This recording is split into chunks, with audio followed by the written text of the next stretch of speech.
I am absolutely fuming. I am absolutely fuming. What a collapse. What a major mistake by New York. Like we always have to do, the Knicks need to make life a little bit harder for themselves. So instead of winning it in Boston on the road in game 5, we now have to take it back to MSG to try to win there. And while I'm all great and happy about potentially winning a game in the Garden and closing out the Celtics at home, because that would be a monumental win, and I completely understand that, you never play with your food. You never, ever take your food for granted, especially when you are playing the reigning, defending NBA champions. You don't do that. You take care of them and you handle them, especially when you're in the game. It's a tie game at halftime. I know that they've had third quarter collapses before, but what we saw in this third quarter was not only a collapse, it was an absolute massacre by the Boston Celtics to the Knicks. Defense, they played it better. Attacking, they did it better. Shooting the three. Not only did they do it better, but they shot us out of the gym.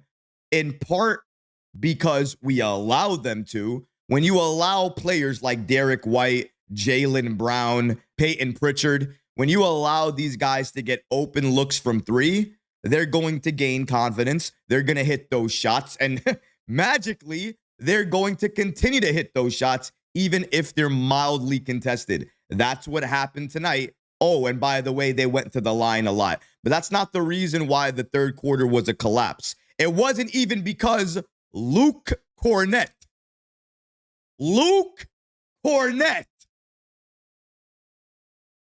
You could have bet me $1 million that I would be talking about Luke Kornet. But we have to, because he replaced Kristaps Porzingis. And I don't think that change is going to go anywhere. I think that's going to be the change moving forward for the Boston Celtics. Because if you watch this game, he completely changed everything that the Boston Celtics were doing in that second half. And you might be thinking to yourself, that's the mistake, right, Troy? They didn't play Luke Kornet extremely well. Nope. That is a mistake. It was a problem. But here's where the Knicks lost the game. Completely lost the game. And this one is on head coach Tom Thibodeau. The third quarter, Captain Clutch, Jalen Brunson, picks up 5 fouls. I don't care who you are. I don't care. You pick up 3 fouls straight in a quarter. You're going to the bench.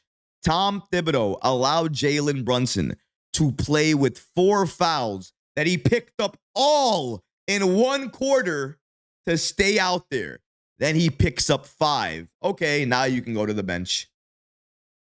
Effectively limiting Captain Clutch and his play.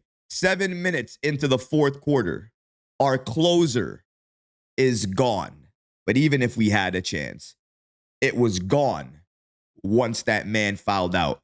The Knicks made a catastrophic mistake, allowing Jalen to stay out there for as long as he did, picking up all of those fouls. And in the process, we lose this game. We lose our closer, and we have no chance of coming back into this game once Jalen Brunson goes down. It was a frustrating game. You probably yelled at your screen a lot. I screamed at my TV, I don't even know how many times. My blood pressure is pretty high. My heart rate is beating right now, but all for the wrong reasons, because I am completely frustrated and upset that we've allowed this to happen, given the Celtics' life, made them think they have a chance now, and now they're going back to MSG thinking that they can go up another game and make this into another competitive series. And I do not want that to happen. When you have a chance to close out a team, even if it's on the road, you do that. The Knicks didn't do that, and not even that. It didn't even look like they were trying to do that in the second half. They gave this game to the Celtics in so many different ways. But that third quarter where the Knicks only score 17 points, you can highlight it as the number one point why the Knicks dropped this game. We're going to break down all of these latest things today. If you're enjoying the content, please go ahead and hit that subscribe button and make sure you have notifications on as well too. If you want to support the channel, the easiest way to do that is to hit that subscribe button. And now, let's get started. The Knicks' huge mistake leads to Game 5's collapse, the Boston Celtics winning, and now New York having to play another game. This game started out pretty competitive. It was pretty good on defense. Wasn't great because the Knicks were still allowing a lot of threes, but I thought at halftime, the Knicks gave themselves the best chance, the best opportunity to close out the Boston Celtics on the road. And I say that because we weren't down at halftime. We were actually tied. So you would think there wouldn't be a collapse. In fact, we would build on this lead, get more stops, and close them out in 5 games. But that didn't happen, did it? We saw what happened. 59-59, right? And then the third quarter comes, and the New York Knicks cannot respond in the way we need to respond. We are allowing the Celtics to attack us. The Celtics, by the way, are playing tremendous defense from the start of that second half to the end of it. When they had their active core players on the floor, their defense was impeccable. They were playing aggressively, playing the passing lanes, blocking shots, making it hard on the Knicks penetrators when they were going inside, even in making it hard on the passes we were trying to make, making it easy for them to get turnovers and then go run in transition. And when they're running in transition and they're open from 3, nobody is near them. Jalen Brown, nobody near him. Derrick White, nobody near him. Peyton Pritchard, nobody near him. Al Horford, nobody near him. Nobody near their 3-point shooters. You're not beating the Boston Celtics when they're getting an additional rebound.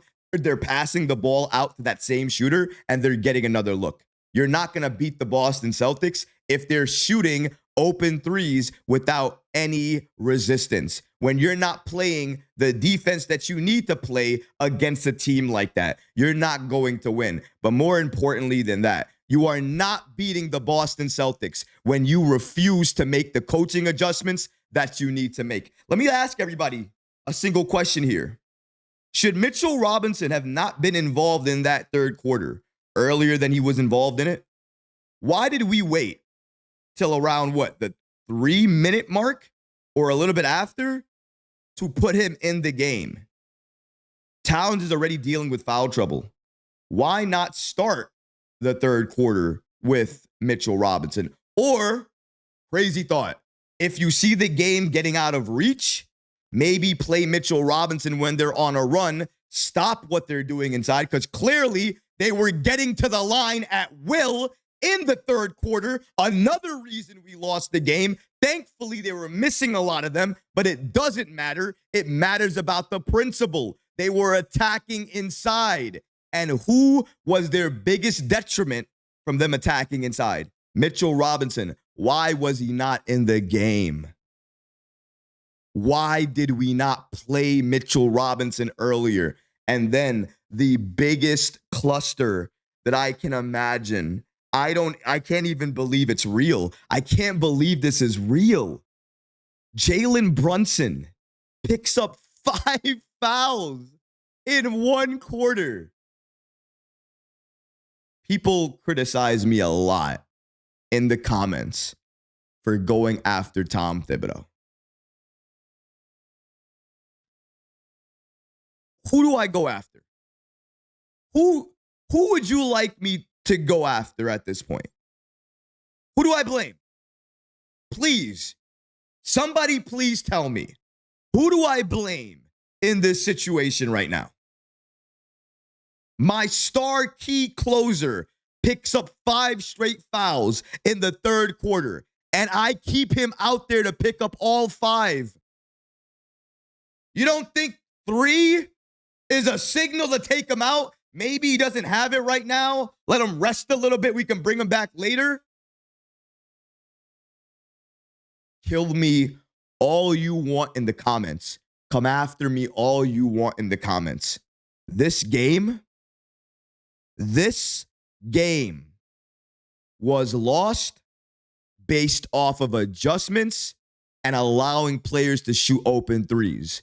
I blame the players on the floor for allowing those open threes. Defensive effort, I'm not going to put on Thibs.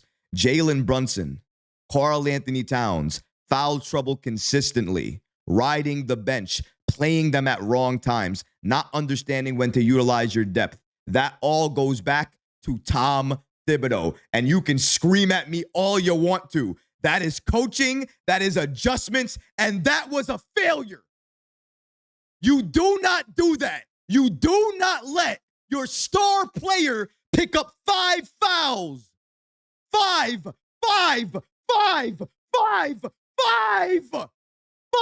fouls in 1 quarter. You don't do that. The Knicks dropped this game to the Boston Celtics 127-102. We were absolutely blown off the floor in this game. New York still leads this series, though, 3-2. We have home court advantage. Game 6 is going to be at MSG, and hopefully we can close this out at home. That would be huge. But as of right now, we're talking about a Game 5 loss where the Boston Celtics absolutely went off and destroyed New York. Now, you see in that first quarter, the Knicks were leading 32-30. And then in the second quarter, it was 27-29. Halftime, the game is tied 59-59. And then that third quarter collapsed, ladies and gentlemen. 32 points for the Boston Celtics in that third quarter. And the New York Knicks only score 17 points. That is your game right there. You guys can see the game leaders for the Knicks and for the Celtics. Josh Hart, 24 points, 7 of 15 from the field, 5 of 6 from the free throw line. He also shot the 3 ball extremely well. I couldn't believe it. At one point, it was Josh Hart versus Derrick White from the 3-point line. A 3-point shootout. Could not believe what was going on there. With Derrick White, he had 34 points. 9 of 16 from the field. A lot of open threes. He also hit a lot of open threes. But here's where he killed us the most. And it's crazy to think that Derrick White would kill you the most from this area. 9 of 11 from the line. He got to the line 11 times. He doesn't normally do that. But he was attacking because the Knicks were allowing him to attack, because they had to go up on him when he was about to shoot the 3. And every time they did that, he would either fake and drive, fake, dribble, drive, and penetrate and pass it to the open shooter. And the Knicks would always be late. Or dribble, penetrate, pass it to one player, the Knicks scramble to that player, likely send 2, and then in the corner, Pritchard, open, Horford, open, White, open, Brown, open. Nobody near these guys when they're shooting threes. There was one point in this game. Jalen Brown dribbles the ball, looks up, dribbles the ball, looks up, sets his feet, and shoots the 3 like he's in practice. What the thing I want to talk about right now is OG Anunoby. Because OG Anunoby is gone. I don't know where OG went. I don't know what happened to OG, but clearly he's not with the Knicks anymore because he's not playing like he's available. OG Anunoby tonight, guys, 36 minutes, 1 of 12 from the field, 1 of 5 from 3, 8 rebounds, 6 points, and 2 assists. You heard me right. He was 1 of 12 from the field. That's not good enough. His defense, okay at times. Getting into passing lanes, had a great block shot on Jalen Brown. Good defense. That's never going to change. We know that. But if we don't get some type of offensive contributions from our wings consistently, we are going to struggle. He didn't hit a shot basically tonight. Hit nothing. He was open sometimes too and couldn't hit anything. OG Anunoby has not been in demon mode since this series began. I don't know where he is. Defensively, he's been there. But that next level, the level that we saw against Detroit, sometimes that we saw in the regular season, we haven't seen that level of Anunoby yet against the Boston Celtics. And we need to see it. He's capable. He's capable of doing it. So why shouldn't we see it? With Karl-Anthony Towns tonight, he played 29 minutes. A lot of that because he was in foul trouble. He took 11 shots, ladies and gentlemen. 5 of 11 from the field. 1 of 3 from three-point range. He had 8 rebounds. He had 4 fouls and 19 points. Karl-Anthony Towns needs to be more aggressive with his game, more aggressive with his shot, and when you know you're not involved, call for the ball. Just call for the ball. Can you do that? Can you just try to call for the ball and make something happen? I understand you want to play within the flow of the game, but we're down nearly 20. What are you waiting for at that point? You don't think at that point something should be done? You should try to call for the ball? Tom Thibodeau, you don't think you should try to get your big man involved when everybody else is not there, when you just lost your closer? We need to do better. Recognize the mismatches. Communicate. Actually run plays for players that need plays run for them. Tom Thibodeau needs to do more for Cat. This team needs to do more for Cat. But Cat has to do more for Cat. It can't be everybody else's fault. It can't. You have to take some onus on yourself as well, too. Karl-Anthony Towns needs to do better. This is a closeout game on the road. He knew that. We needed a better performance. We didn't get that. Even on the boards, which he's been strong on really for the entire series. He was poor in tonight's game. You got to call it like you see it. I hate what I'm about to do right now because I hate calling it like I see it sometimes, but we got to do it. We got to do it. Luke Kornet. Yeah, 7 blocks. 7 blocks. 10 points, 9 rebounds, 7 blocks. Perfect from the field. Imagine that I have to come on here and talk about this guy, Luke Kornet, not because of a bad thing, because he played phenomenal. Phenomenal basketball from him. He destroyed New York. Destroyed us. Main reason they didn't have to play KP was because that man was terrorizing us, getting rebounds, blocking everything, scoring, a little bit of everything for the Boston Celtics. And I'm pretty sure that Luke Kornet, if he does not start next game, he is coming off the bench next game. I don't even know what happens with Kristaps. I mean, my apologies for everybody who's watching that wasn't really ready for an image like this. You can turn your face away right now. But in my opinion, Josh Hart is a monster, and I think he deserves everything that he's talking about right now, or that he gets to talk about right now, honestly. Josh Hart tonight, amazing for New York. Just absolutely insane. 36 minutes, 7 of 15 from the field, 5 of 9 from three-point line, 7 rebounds, 2 assists, and he had 24 points. Josh Hart tonight was an animal. And he also took a elbow very early on from Luke Kornet. And after he took that elbow, he was gushing out blood from his face. He put a Band-Aid on it, went to the free throw line, shot 2 free throws, played a little bit before Deuce McBride came in for him. But that was insane. What an insane sequence. Josh Hart is the epitome of what this team needs. Everybody, every team wants a player like Josh Hart. Everyone does. We all know that. But not every single team can get a player like Josh Hart. Unfortunate, but not for the Knicks. I'm very happy and thankful, especially on nights like tonight, that we have a player like Josh Hart. He was absolutely phenomenal. And also, talk about heart of the city. Early in that third quarter, him and Jalen Brown going after each other a little bit, pushing and shoving.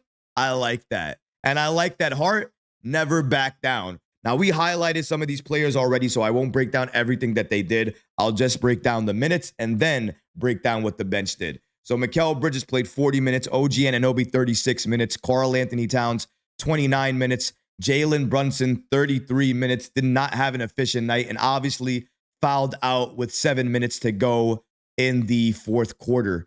Josh Hart played 36 minutes, Achua 3 minutes, so nothing. Mitchell Robinson 23 minutes. I wish that was a little bit higher. Cam Payne played 5 minutes. Deuce McBride 29 minutes, and really probably had his best game as a Knick during the postseason, even though it may not look like it from the box score. When I break it down in a second, you'll understand. Landry Shamet, 3 minutes. Tyler Kolek, 3 minutes. Pacome Dadier, 3 minutes. All garbage time for these players, including Achua. With Deuce McBride, he's struggled this entire postseason. But I thought during this game specifically, he was able to ball out in a way that nobody really expected. During the postseason, we haven't really seen that Deuce McBride. But finally tonight, I feel like we got a small glimpse of what Deuce McBride can be for this team. Instant offense off the bench, great defense. He can make sure he puts pressure on your best shooters. You'll love to see that. His level of commitment on the defensive end, shooting when open, being aggressive, attacking, the Knicks actually finding him, trying to get him more shots. That is the Deuce McBride that we need. That's the role we need to see him play. And I love that the Knicks were trying to get him more involved during the minutes he was on the floor. And clearly, 29 minutes, the reason he played that many minutes is because he was impactful and effective when he was out there. Mitchell Robinson, during this game, he's just incredible. When he's on the floor, the Knicks defensively are a way better team. And I think if they utilize the lob threat that Mitchell Robinson gives you more often, they would be even more dangerous on offense as well, too. But they're going to have to use these things. But Mitchell Robinson, key rebounds, key block shots, putting that fear in opposing players, opposing penetrators, stopping the Boston Celtics dribble drive game, doing all of those things. And the ability to stay in front of defenders, making it hard on them, putting a big body in front of them, putting a hand in front of them. These are all key things that matter defensively that Robinson does that unfortunately nobody else on this team can do, looks like they're willing to do, or is even at the size of Robinson able to do it like Robinson. That's why Robinson right now, off the bench, is such a key player because of all the intangibles that he gives to the Knicks and what he does off the bench. So as you can see here, the one stat that should jump out to you right away is the overall shooting from the field. The Knicks shot 35.8% from the field. The Boston Celtics shot 52.4% from the field. From three, the Knicks shot 40%, but they allowed the Celtics to shoot 44.9% from the field. The Celtics put up 49 threes, and they hit 22 of them. The Knicks only put up 30 threes and hit 12 of them. From the line, the Celtics got to the line 26 times. In comparison, the Knicks got to the line 40 times. They made their free throws, 32 out of 40. The Boston Celtics, 17 out of 26. They really missed their free throws. 65% from the line for them, but they still were able to win. 44 rebounds to the Knicks, 40 rebounds. The Celtics were able to win the defensive rebounding battle, out-rebounding the Knicks on the defensive boards, 32-28. Offensive rebounds were even, though. My favorite stat, and another reason why New York dropped Game 5 against the Boston Celtics. The Knicks don't pass the ball enough. Still don't pass the ball enough. The Boston Celtics as a team tonight had 27 assists. The New York Knicks had 17 assists. We are not moving the ball enough. It is too much isolation, too much dribble into the late shot clock, and then trying to make something happen, trying to move the ball at that point, and nothing happens. And one pass is not ball movement. It's not. That's not moving the ball. Moving the ball is moving the ball all around the perimeter, finding the best available shot and taking that shot if it's available. We're not moving the ball like that. We didn't move the ball like that all night long. 17 assists is a travesty. Game 5 was a travesty. We were blown off the floor. It wasn't good. I understand if you feel bad, if you're angry, if you're frustrated. I am too. But do not let those frustrations take you away from the overall big picture. Let me bring it in back for you. The Knicks are 3-2 right now in this series. We lead this series. Game 6, another closeout opportunity for the Knicks, is at MSG, our home, where we have the opportunity to close out the Celtics and give Madison Square Garden the biggest win in franchise history, maybe in a few decades. That's important. The Knicks should be looking at that game as a must-win because it is. And they must be thinking right now to themselves, they dropped Game 5. There's no way they can drop Game 6 in their house. And they should be looking not only to win Game 6, but do it in extraordinary fashion, in a way that makes everybody understand it doesn't matter what Boston did, who they had, who's available or not. The Knicks were always going to win this series no matter what. And they can put that statement out there if they have a very good Game 6. And I expect a very good Game 6, especially with Jalen Brunson having the performance he just had. Captain Clutch will not only be in full effect in Game 6, he is going to be our closer again, and I fully anticipate him having a monster Game 6, a monster closeout game for the Knicks, and a game that we're talking about for years to come.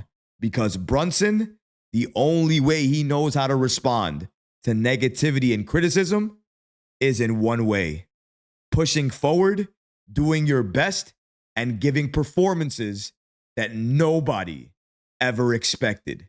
I've watched and seen Jalen Brunson enough in my life to know never, ever count out the captain. But what about you guys? What do you think about the Knicks losing this game and dropping this game to the Boston Celtics 127-102, effectively giving the Celtics life and inspiring them by allowing them to shoot so many threes? Let me know how you feel about this in the comment section below, guys, because honestly, I would love to hear from you. But that's going to do it for this episode. I hope you enjoyed it. And if you did, go ahead and smash that like button, leave a comment below. And of course, guys, please subscribe to the channel. Until next time, Knick fans, take care of yourself, your families, and each other. Peace and love.